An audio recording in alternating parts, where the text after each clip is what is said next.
부모와 자식 사이도 결국은 계산이다.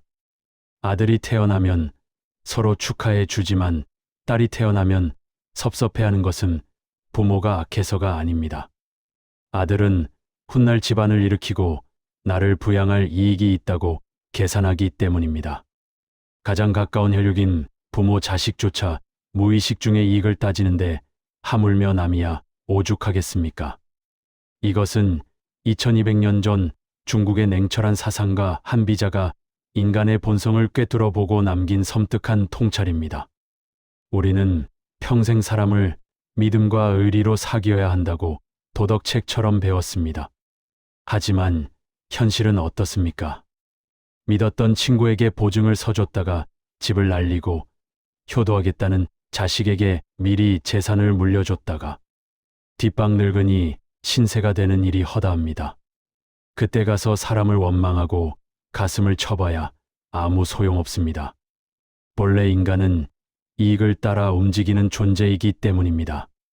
오늘은 제왕들의 스승이라 불리는 한비자의 지혜를 통해 사람을 맹목적으로 믿지 않고 냉철한 계산과 통제로 나의 존엄을 지키는 현실적인 처세술을 전해드립니다. 이 영상을 끝까지 듣고 나면 사람에 대한 헛된 기대를 버리고 험한 세상에서 나를 지키는 단단한 갑옷을 입게 될 것입니다.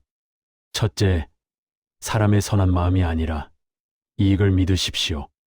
한비자는 수레를 만드는 사람과 관을 짜는 사람의 이야기를 들려줍니다. 수레를 만드는 사람은 사람들이 부자가 되기를 바랍니다. 그래야 비싼 수레를 많이 살 테니까요. 반대로 관을 짜는 사람은 사람들이 빨리 죽기를 바랍니다. 그래야 관이 팔리니까요. 그렇다면 관을 짜는 사람은 악한 사람이고 수레를 만드는 사람은 착한 사람입니까?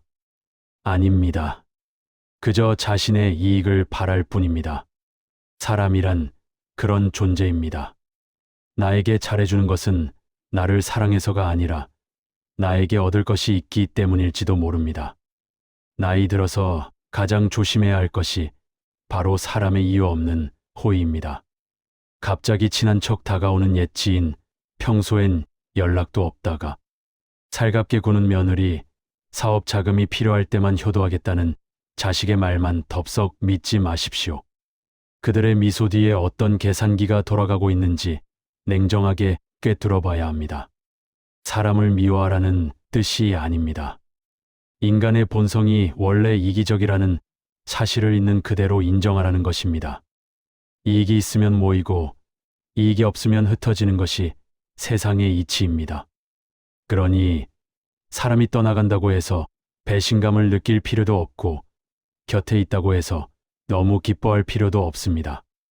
그저 이해관계가 맞았을 뿐이라고 쿨하게 생각하면 상처받을 일도 없습니다. 둘째, 호랑이가 발톱을 잃으면 개에게 조롱당합니다. 한비자는 말합니다. 호랑이가 개를 굴복시킬 수 있는 이유는 날카로운 발톱과 이빨이 있기 때문이다. 만약 호랑이가 그것을 개에게 내어준다면 오히려 개에게 잡아먹히고 말 것이다. 여기서 발톱과 이빨은 무엇일까요? 바로 당신이 가진 힘과 권한, 그리고 재산입니다. 많은 부모들이 자식을 사랑한다는 이유로 혹은 늙어서 세금 문제, 복잡하고 관리하기 힘들다는 핑계로 살아생전에 재산을 자식에게 덜컥 증여해버립니다. 그러면서 내가 다 줬으니 자식이 고마워서라도 나를 잘 모시겠지라고 순진하게 기대합니다. 하지만 한비자는 이것이 세상에서 가장 어리석은 짓이라고 경고합니다. 당신이 재산을 쥐고 있을 때 자식은 효자 노릇을 합니다.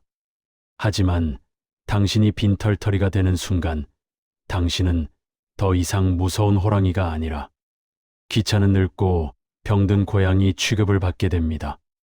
밥 한 끼 얻어먹는 것도 자식 눈치를 봐야 하고 병원비 달라는 소리도 쩔쩔매며 해야 합니다.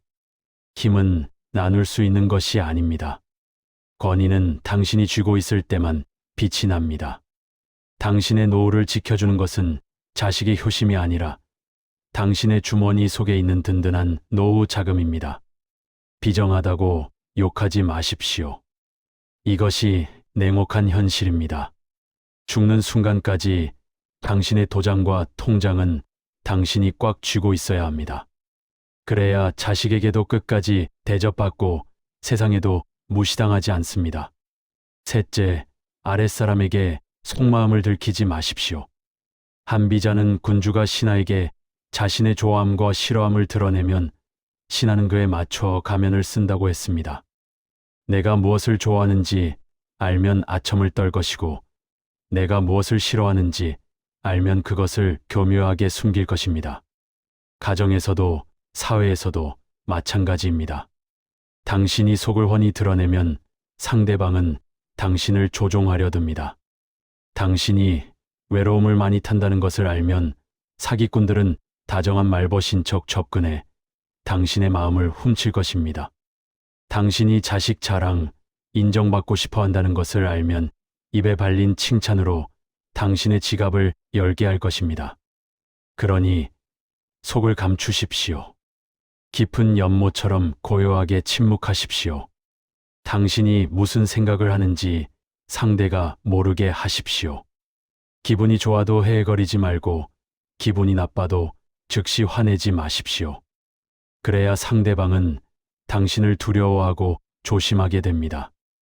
윗사람의 권위는 말이 많음에서 나오는 것이 아니라 속을 알 수 없는 침묵에서 나옵니다. 넷째, 의심은 병이 아니라 안전장치입니다. 사람들은 의심이 많은 것을 나쁜 성격이라고 말합니다. 사람을 좀 믿어라. 왜 그렇게 팍팍하게 사냐라고 비난합니다. 하지만 한비자는 의심이야말로 자신을 지키는 최고의 무기라고 말합니다.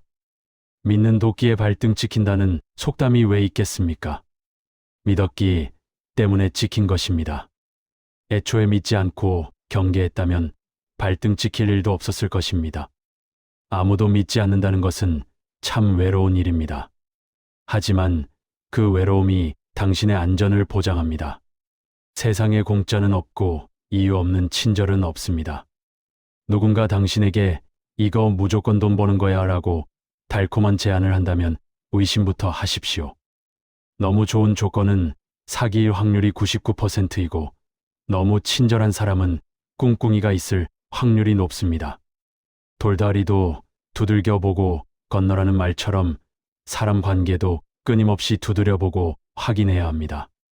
그것이 험한 세상에서 당신의 피땀 어린 재산과 마음을 지키는 유일한 길입니다. 다섯째, 감정이 아니라 법과 원칙으로 다스리십시오. 한비자는 사람의 선함에 기대지 말고 엄격한 법으로 다스려야 한다고 했습니다. 가정에서도 원칙이 있어야 합니다. 자식이 돈을 달라고 할 때 그날 기분에 따라 주지 말고 명확한 원칙하에 주십시오. 며느리나 사위와의 관계에서도 서로 지켜야 할 선을 분명히 정하십시오. 좋은 게 좋은 거지라는 식의 태도는 결국 무질서를 부르고 다툼을 만듭니다. 처음에는 정없고 까다로운 노인네라고 욕을 먹을 수도 있습니다. 하지만 원칙이 서면 질서가 잡히고 질서가 잡히면 서로 편안해집니다. 흔들리지 않는 나무처럼 단호한 모습을 보이십시오.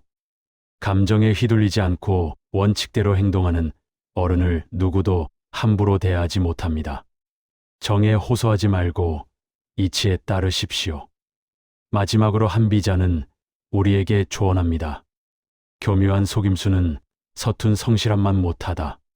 잔머리를 굴려 남을 속이려는 사람은 결국 자기 꾀에 넘어가 망하게 됩니다. 하지만 우직하게 자신의 것을 지키며 원칙대로 사는 사람은 비록 더딜지라도 끝까지 살아남습니다. 세상은 정글과 같습니다. 잡아먹히지 않으려면 정신을 바짝 차려야 합니다. 사람을 믿지 말고 상황을 믿으십시오. 말랑한 감상 대신 차가운 이성을 가지십시오. 그리고 기억하십시오.